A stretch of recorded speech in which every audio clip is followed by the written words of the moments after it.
परम आदरणीय अध्यक्ष महोदय, सभी विधायकगण, माननीय विधायकगण और माननीय सलील बिश्नोई जी, लोगों में से अगर किसी प्रकार की दायित्वों को पूर्ण करते समय अगर कोई भी त्रुटि हो गई हो उसको क्षमा कर दें और भविष्य में इसकी कोई कभी त्रुटि नहीं होगी। हम लोग सभी माननीय विधायकगण का सम्मान करते हैं और करते रहेंगे। इन सभी लोगों को दोषी करार दिया गया, इसलिए हम चाहते हैं कि इनका भी पक्ष, मानवर इन लोगों का पक्ष भी जैसी की व्यवस्था है उसमें सुन लिया जाए। हाथ जोड़कर माफी मांगता हूं कि जो भी गलती हुई हो जाने अनजाने में उसके लिए हमें क्षमा कर दें। एक दिन के लिए साधारण कारावास का दंड दिया जाए। अतः आदरणीय सदन की उक्त निर्णय के अनुसार आदेश दिया जाता है कि उक्त श्री अब्दुल समद तत्कालीन क्षेत्राधिकारी कानपुर, क्षेत्राधिकारी बाबूपुरा कानपुर नगर, श्री श्रीकांत शुक्ला तत्कालीन थानाध्यक्ष किदवई नगर कानपुर नगर, श्री त्रिलोकी सिंह तत्कालीन उप निरीक्षक थाना कोतवाली कानपुर नगर, श्री छोटे सिंह यादव तत्कालीन कांस्टेबल थाना किदवई नगर कानपुर नगर, श्री विनोद मिश्रा तत्कालीन कांस्टेबल थाना कानपुर नगर, श्री मेहरबान सिंह यादव तत्कालीन कांस्टेबल थाना काकादेव कानपुर नगर को एक दिन के लिए तारीख बदलने तक विधानसभा के लॉकअप में रखा जाए। हम न्याय के ऊपर संवेदनशीलता को महत्व दिया गया मानव, और संवेदनशीलता उसके ऊपर मानी गई है।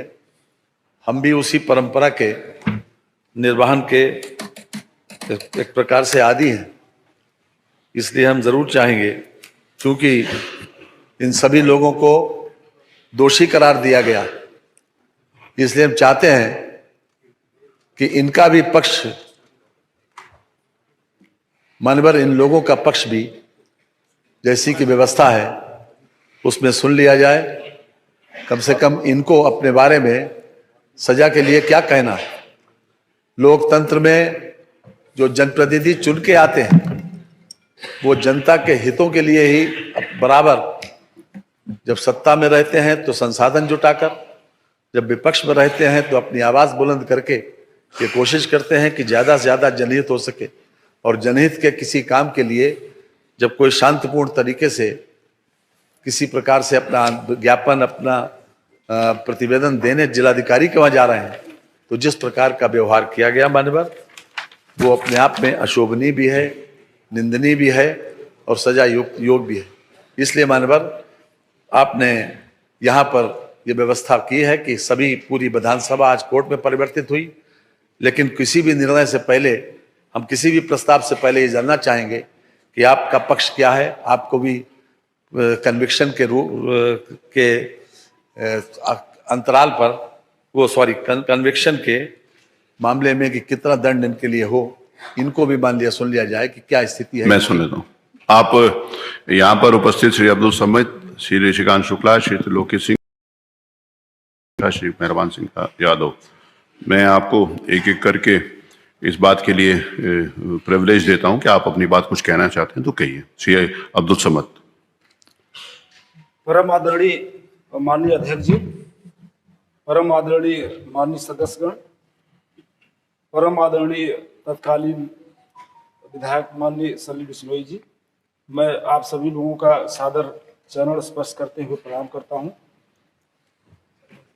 राजकीय दायित्वों के निर्वहन में जो भी त्रुटियां हुई हो, जाने अनजाने में जो गलती हुई हो, मैं माननीय अध्यक्ष जी से, माननीय सदन सदस्यगण से, माननीय बिश्नोई साहब से हाथ जोड़कर माफी मांगता हूं कि जो भी गलती हुई हो जाने अनजाने में उसके लिए हमें क्षमा कर दें।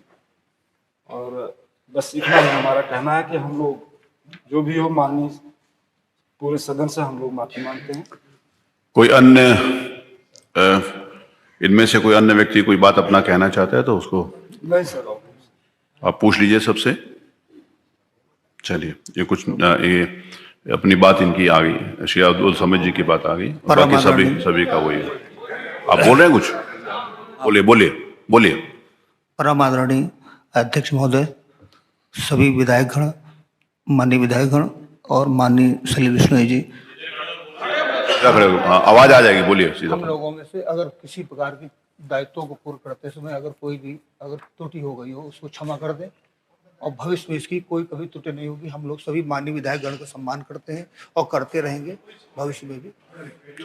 जी, और कोई बोलना चाहते हैं? माननीय अध्यक्ष जी, जिस प्रकार से सभी सदस्य ये महसूस करते हैं, आज जो कटघरे में खड़े हैं अब्दुल समद के साथ जो पांचों लोग कटघरे में खड़े हैं, उन सभी लोग, बाकी सबकी भी यही राय है। सभी लोगों ने विनम्रता पूर्वक माफी का प्रस्ताव किया है, लेकिन मान्यवर लोकतंत्र में इस विधायिका का सम्मान बचा रहना बहुत जरूरी है। जैसा कि मैंने प्रारंभ में कहा था कि एक 4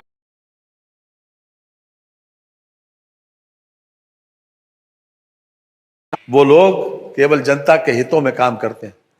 ये भी सही है कि ये अधिकारी लोग शासन के निर्देशों का पालन करते हैं, लेकिन मान्यवर ये अधिकार नहीं मिल जाता कि इन लोगों को किसी प्रकार से नाजायज तरीके से किसी को गाली दें, किसी को अब्यूज करें, किसी को अपमानित करें या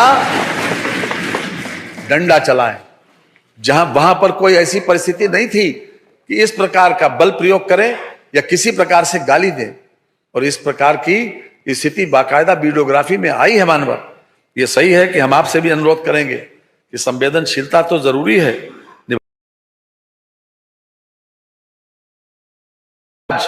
ये सदन कोर्ट में परिवर्तित हुआ और आपको सर्वाधिकार है हर तरह से, और इसके संबंध में भी यहां विधानसभा में चाहे 1959 हो, चाहे उसके बाद सन 89 हो, इसके बीच में भी 1-2 प्रकरण ऐसे आए। लगातार इस बात को सुप्रीम कोर्ट ने भी मेजॉरिटी जजमेंट से इस बात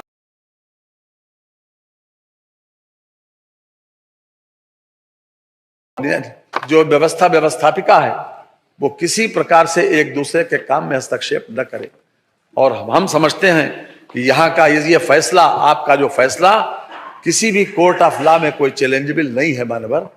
इसलिए मैं विनम्रता पूर्वक ये प्रस्ताव करूंगा कि चूंकि इन लोगों का व्यवहार, अपने इन्होंने जो कुछ कहा है उसके ऊपर हम ये चाहते हैं कि मिनिमम इनको सजा दी जाए, इसलिए मैं प्रस्ताव करता हूं कि श्री सलील बिश्नोई तत्कालीन माननीय सदस्य विधानसभा उत्तर प्रदेश कानपुर नगर द्वारा श्री अब्दुल समद तत्कालीन क्षेत्राधिकारी बाबूपुरवा कानपुर नगर तथा अन्य 5 पुलिस कर्मियों के द्वारा के विरुद्ध अभिसूचित विशेषाधिकार हनन एवं सदन की अवमानना के लिए दोषी कर्मियों श्री अब्दुल समद तत्कालीन क्षेत्राधिकारी बाबूपुरवा कानपुर नगर, श्री श्रीकांत शुक्ला श्री तत्कालीन थानाध्यक्ष किदवई नगर कानपुर नगर, श्री त्रिलोकी सिंह तत्कालीन उप निरीक्षक थाना कोतवाली कानपुर नगर, श्री छोटे सिंह यादव तत्कालीन कांस्टेबल थाना किदवई नगर कानपुर नगर, श्री विनोद मिश्रा तत्कालीन कांस्टेबल थाना काकादेव कानपुर नगर, श्री मेहरबान सिंह यादव तत्कालीन कांस्टेबल थाना काकादेव कानपुर नगर को 1 दिन यानी आज रात के 12 बजे तक दिन का कारावास की सजा दिया जाए। संविधान की उद्देशिका निम्न प्रकार से प्रारंभ होती है। हम सबको मालूम है कि हम भारत के लोग, भारत के संपूर्ण प्रभुत्व संपन्न, आगे पूरा डिटेल में लिखा हुआ है, इस संविधान को अंगीकृत, अधिनियमित और आत्मार्पित करते हैं। अतः हम भारत के लोग सर्वोपरि हैं एवं इस आदरणीय सदन के सदस्य भारत के लोगों का प्रतिनिधित्व करते हैं। अतः उनकी मर्यादा एवं गरिमा को संरक्षित रखना हम सबका दायित्व है। संविधान के अनुच्छेद 194 में विधानमंडल के सदनों की तथा उसके सदस्यों और समितियों की शक्तियों एवं विशेषाधिकार प्राविधानित किए गए हैं।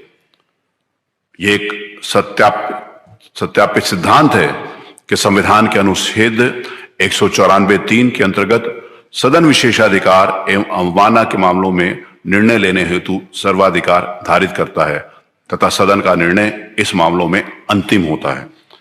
हम सबको यह एहसास है कि हमारा यह निर्णय महत्वपूर्ण होगा और इसके दूरगामी परिणाम एवं संदेश होंगे।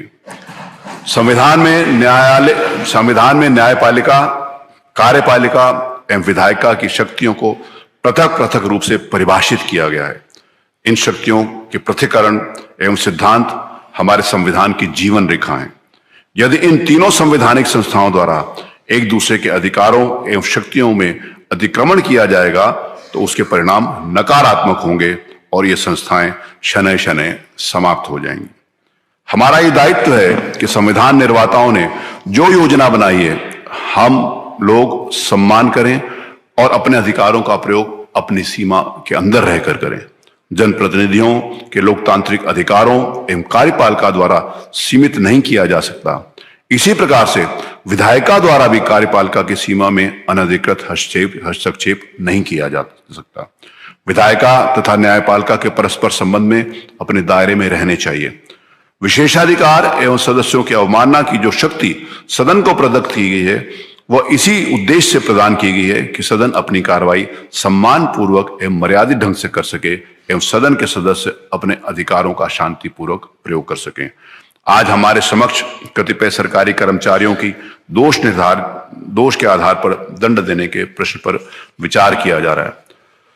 सदनों और सदस्यों के विशेषाधिकार तथा अवमानना के प्रावधानों को अधिनियमित नहीं किया गया क्योंकि उनका प्रयोग परिस्थितियों एवं विभिन्न मामलों के अनुसार किया जाने का मंतव्य है। कई बार इस पर चर्चा की गई। विशेषाधिकार एवं अवमानना के बिंदुओं को अधिनियमित कर दिया जाए, परंतु इस संबंध में अभी तक कोई मतैक्य नहीं हो पाया। सदन के सभी माननीय सदस्य जनता के प्रतिनिधित्व हैं एवं संविधान की उद्देशिका में यह स्पष्ट रूप से प्रावधानित है कि संविधान के अंतर्गत हम भारत के लोग सर्वोपरि हैं। यदि जनता उसके प्रतिनिधियों के विरुद्ध लोकतांत्रिक अधिनियमों के प्रयोग में कोई बाधा आती है तो उसको रोकने के लिए विशेषाधिकार एवं अवमानना की शक्तियां प्रदत्त की गई हैं, अन्यथा यह संस्था महत्वहीन हो जाएगी। उपरोक्त वर्णित संवैधानिक योजना के अंतर्गत वर्तमान प्रकरण में भी इस आदरणीय सदन को आज विचार करने के लिए मजबूर होना पड़ा। संसदीय कार्य मंत्री द्वारा प्रस्तुत किए गए तथ्यों से यह स्पष्ट है कि यह प्रकरण चिंतनीय है और इस प्रकरण में आदरणीय सदस्यों के विरुद्ध जिस प्रकार का बर्ताव दोषी अधिकारियों एवं कर्मचारियों द्वारा किया गया है वो उनके अधिकारों से परे है एवं संविधान अनुशासन के विपरीत था। दोषी अधिकारियों के आचरण के कारण ही विशेषाधिकार समिति द्वारा यह संस्तुति की गई कि उनको दंड दिया जाए। विशेषाधिकार एवं सदन के सदस्यों की अवमानना की शक्तियां विशिष्ट एवं वृहद हैं। हम इस बात को पूरी तरीके से विज्ञ हैं कि इन शक्तियों का प्रयोग सामान्यतः नहीं किया जाना चाहिए, परंतु यह हमारा दायित्व है कि विधायिका की मर्यादा को संरक्षित करने हेतु इन शक्तियों का आवश्यकता अनुसार प्रयोग किया जाए। विधायिका एवं कार्यपालिका के बीच ऐसा व्यवहार होना चाहिए जिससे इन संस्थाओं की गरिमा बनी रहे एवं परस्पर सम्मान बना रहे। इन शक्तियों का प्रयोग जनहित के उद्देश्य में ही किया जाना चाहिए। इस सदन के एक आदरणीय सदस्य के साथ जो आचरण उनके शांतिपूर्वक प्रतिवाद के सापेक्ष किया गया वो निंदनीय है एवं इस संबंध में निश्चित रूप से एक संदेश जाना चाहिए कि विधायिका एवं उनके सदस्यों को लोकतांत्रिक अधिकारों के प्रयोग में इस प्रकार का आचरण न किया जाए, अन्यथा ये संस्थाएं समाप्त हो जाएंगी और संसदीय लोकतंत्र भी खतरे में रहेगा। हम सबका ये दायित्व है कि आने वाली पीढ़ियों के लिए ये उदाहरण पेश हो एवं इस संवैधानिक संस्थाओं को संरक्षित एवं सुरक्षित रखने के उपाय करें। सरकारी नौकरियों में जो लोग कार्य करते हैं उन्हें भी इस बात का एहसास होना चाहिए कि उनके भी संवैधानिक दायित्व हैं जिनकी लक्ष्मण रेखा है और वो उसको पार नहीं कर सकते, अन्यथा सीमाओं का उल्लंघन होता रहेगा एवं विधायिका कमजोर होती रहेगी। हमको ये याद रखना चाहिए कि हमारे पूर्वजों ने त्याग एवं बलिदान करके स्वतंत्रता प्राप्त करी है एवं संसदीय लोकतंत्र की प्रणाली को अपनाया है। यदि इसी सदस्य के जनता के प्रतिनिधियों के लोकतांत्रिक अधिकारों का हनन किया जाता रहेगा तो ये संस्थाएं बहुत आगे नहीं चल पाएंगी एवं हमारी स्वतंत्रता का कोई अर्थ नहीं रह जाएगा।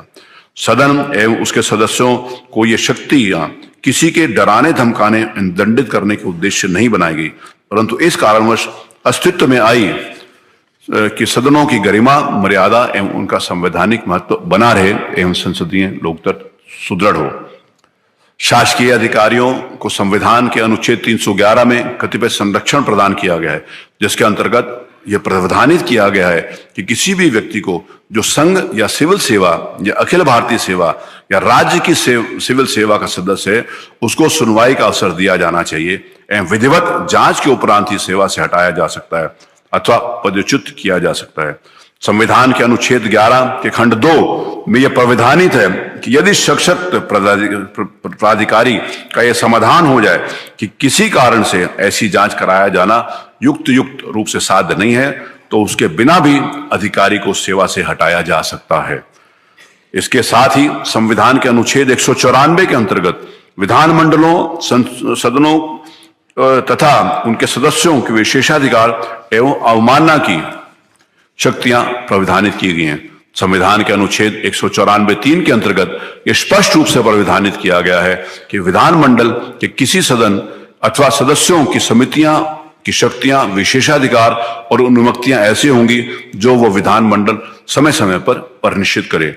वर्णित परिस्थितियों से यह स्पष्ट है संविधान के विशेषाधिकार एवं अवमानना की शक्तियां वृहद हैं। मेरा यह समाधान है कि समाधान है कि अनुच्छेद 194 एवं 311 में आपस में द्वंद्व नहीं है। अनुच्छेद 311(2) के अंतर्गत बिना जांच के किसी भी अधिकारी को सेवा में अवमुक्त किया जा सकता है तथा 194 के अंतर्गत जो शक्तियां विधानमंडल को प्रदत्त हैं उसके तहत सेवा संबंधित जो दंड उनको कारावास अथवा संबंधित दंड विधानमंडल द्वारा दिए जाते हैं उनको 311(2) के अंतर्गत माना जाएगा। इसके अतिरिक्त यह भी अवलोकनीय है कि विशेषाधिकार समिति द्वारा दोषी अधिकारियों को सुनवाई का पर्याप्त अवसर दिया जा चुका है, अतः यह नहीं कहा जा सकता इस मामले में नैसर्गिक न्याय के सिद्धांतों का अनुपालन नहीं किया गया। क्योंकि विशेषाधिकार समिति द्वारा वृहद जांच की जा चुकी है, अतः अनुच्छेद 311 में निहित नैसर्गिक न्याय के सिद्धांतों का अनुपालन भी सुनिश्चित किया जा चुका है। अनुच्छेद 311, अनुच्छेद 194 तथा निर्वाचन सामंजस्यपूर्ण नीति से किया जाएगा, अतः शासकीय अधिकारियों के दायित्वों तथा सदन की विशेषाधिकार समिति व सदस्यों की अवमानना की शक्तियों के मध्य में कोई द्वंद्व नहीं है, वरन एक दूसरे का परस्पर सम्मान एवं उनकी सेवाओं का आदर किया जाना चाहिए। उत्तर प्रदेश विधानसभा की प्रक्रिया तथा कार्य संचालन नियमावली 1958 के अंतर्गत बनाए गए नियमों के अनुसार सदन द्वारा विशेषाधिकार हनन हेतु अथवा सदस्य की अवमानना हेतु निम्नलिखित दंड दिए जा सकते हैं। उत्तर प्रदेश विधानसभा की विशेषाधिकार समिति की आंतरिक कार्य प्रणाली नियमावली के परिशिष्ट 2 नियम 73 दंड 1 सदन अथवा विशेषाधिकार समिति की सिफारिश पर निम्नलिखित दंड दे सकते हैं। 1 भर्त्सना, दूसरा शस्त्री, तीसरा सदस्य का निलंबन, चौथा जुर्माना तथा सदस्य का निष्कासन तथा कारावास जिसकी अवधि सदन के प्रस्ताव पर निर्भर है परंतु सत्रावसान या विघटन के उपरांत आगे नहीं बढ़ा जा सकती, और अन्य कोई दंड जिससे सदन अनुच्छेद 194 के उपबंधों के अंतर्गत उचित समझे और ठीक समझे वो भी दंड दिया जा सकता है। उपयुक्त वर्णित प्रावधानों से यह स्पष्ट है कि प्रकरण में कारावास के दंड का भी प्रावधान है जिसकी अवधि अधिकतम सभी के विघटन तक हो सकती है। विशेषाधिकार के उल्लेख एवं अवमानना के संबंध में जो शक्ति प्रदत्त की गई है उसका उद्देश्य गंभीर दंड देने का नहीं वरन उन संवैधानिक संस्थाओं की मर्यादा एवं गरिमा का संरक्षण करना है। संसदीय लोकतंत्र के इतिहास में ऐसे अवसर आए हैं जबकि जनप्रतिनिधियों द्वारा लोकतांत्रिक अधिकारियों के प्रयोग में विरोध उत्पन्न हुए। ऐसी बातों की पुनरावृत्ति न हो तथा जनप्रतिनिधियों के अधिकारों एवं दायित्वों का निर्वहन सुचारू रूप से हो सके, इसी उद्देश्य संविधान के अनुच्छेद 194 की योजना विरचित है। वर्णित परिस्थितियों एवं तथ्यों एवं विधिक संवैधानिक प्रावधानों के स्थिति में सभी माननीय सदस्यों के मंतव्य को दृष्टिगत रखते हुए मेरा यह मानना है कि प्रस्तुत प्रकरण में विशेषाधिकार समिति द्वारा सभी पाए गए दोषी अधिकारियों को कारावास की सजा दी जाए।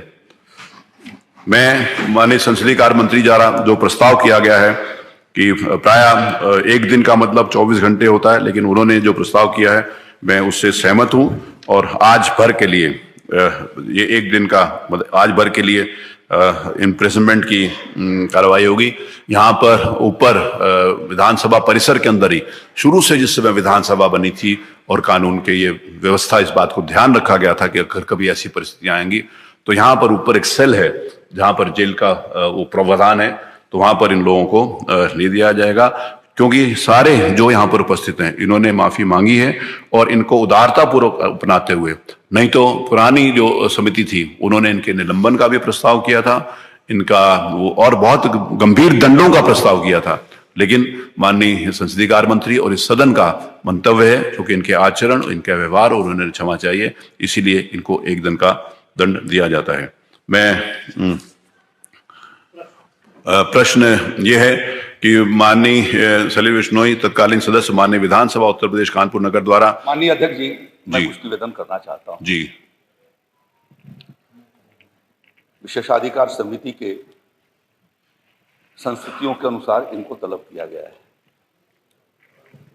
यहाँ पर प्रताड़ना भी एक तरीके से आने के बाद वो महसूस ही कर रहे होंगे, अनुभव कर रहे होंगे। हमारी एक संसदीय परिपाटी बहुत गरिमामयी है और उदारता पूर्वक उसका संचालन होता है। तो मैं अनुरोध करना चाहता हूं आपसे कि इन्हें सायंकाल की जगह पर कुछ घंटे बैठने की, 1 घंटे या देने की, या उसमें यदि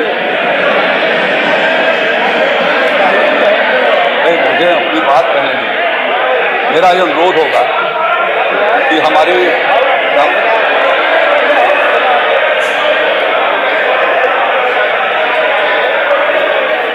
भाई ठीक है, आप बोलिए।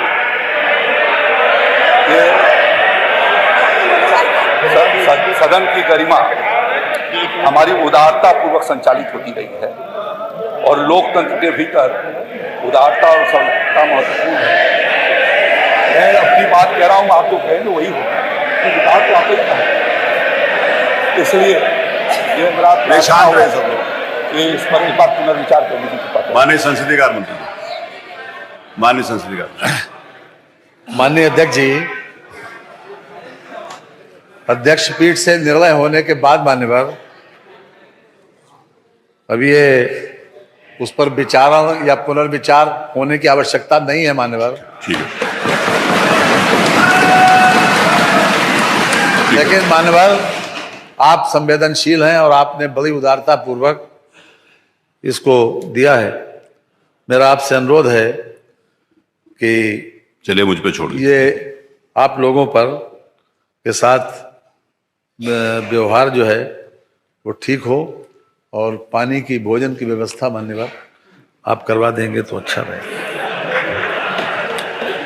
प्रश्न ये है कि सलील बिश्नोई तत्कालीन माननीय सदस्य विधानसभा उत्तर प्रदेश कानपुर नगर द्वारा श्री अब्दुल समद तत्कालीन क्षेत्राधिकारी बाबूपुरा कानपुर तथा 5 पुलिस कर्मचारियों के विरुद्ध अभिसूचित विशेषाधिकार हनन सदन की अवमानना के लिए दोषी कर्मचारियों श्री अब्दुल समद तत्कालीन क्षेत्राधिकारी बाबूपुरा कानपुर, श्री ऋषिकांत शुक्ला तत्कालीन थानाध्यक्ष किदवई कानपुर, श्री त्रिलोक सिंह तत्कालीन उपरीक्षक थाना कोतवाली कानपुर, श्री छोटे सिंह यादव तत्कालीन कांस्टेबल थाना किदवई कानपुर, श्री विनोद मिश्रा तत्कालीन कांस्टेबल थाना कानपुर नगर तथा श्री मेहरबान सिंह यादव तत्कालीन कांस्टेबल थाना कानपुर को 1 दिन का कारावास की सजा दी जाए। जो माननीय इसके सदस्य के पक्ष में हो कृपया हाँ कहें, जो माननीय से इसके विरोध में हो कृपया नहीं कहें।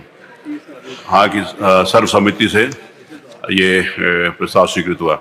अब मैं आदेश देता हूं, क्योंकि उत्तर प्रदेश ये आदेश जाएगा, मैं आदेश के पहले ये कह देना चाहता हूं कि हमारा किसी इंडिविजुअल के प्रति, किसी एक व्यक्तिगत किसी व्यक्ति के प्रति ये कोई दुराभाव नहीं है, ना ही किसी के व्यक्ति कोई बात है, लेकिन संवैधानिक संस्थाओं का सम्मान करना हर व्यक्ति की जिम्मेवारी है और we the people of India जो यहाँ पर लोग बैठे हुए हैं इनका सम्मान होना ही चाहिए।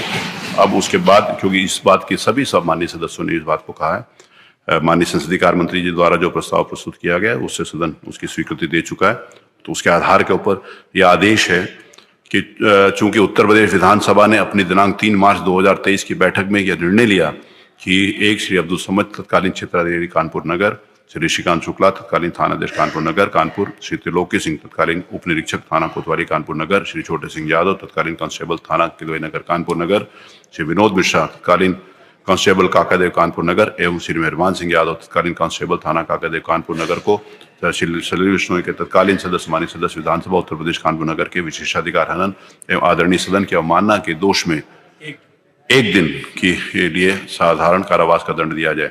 अतः आदरणीय सदन की उक्त निर्णय के अनुसार आदेश दिया जाता है कि उक्त श्री अब्दुल समद तत्कालीन क्षेत्राधिकारी बाबूपुरा कानपुर नगर, श्री श्रीकांत शुक्ला तत्कालीन थानाध्यक्ष किदवई नगर कानपुर नगर, श्री त्रिलोकी सिंह तत्कालीन उप निरीक्षक थाना कोतवाली कानपुर नगर, श्री छोटे सिंह यादव तत्कालीन कांस्टेबल थाना किदवई नगर कानपुर नगर, श्री विनोद मिश्रा तत्कालीन कांस्टेबल थाना कानपुर नगर, श्री मेहरबान सिंह यादव तत्कालीन कांस्टेबल थाना काकादेव कानपुर नगर को 1 दिन के लिए तारीख बदलने तक विधानसभा के लॉकअप में रखा जाए।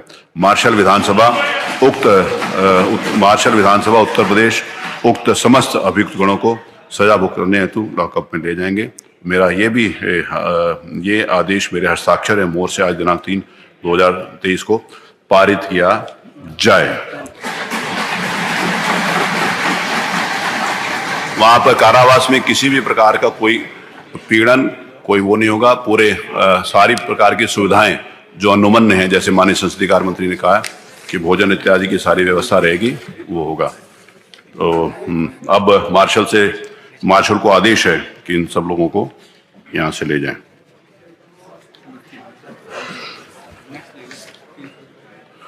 आज नियम 301 के अंतर्गत जितनी भी सूचनाएं दी गई सारी की सारी स्वीकृत हुई। ये इतनी बड़ी बात क्या दी रहा।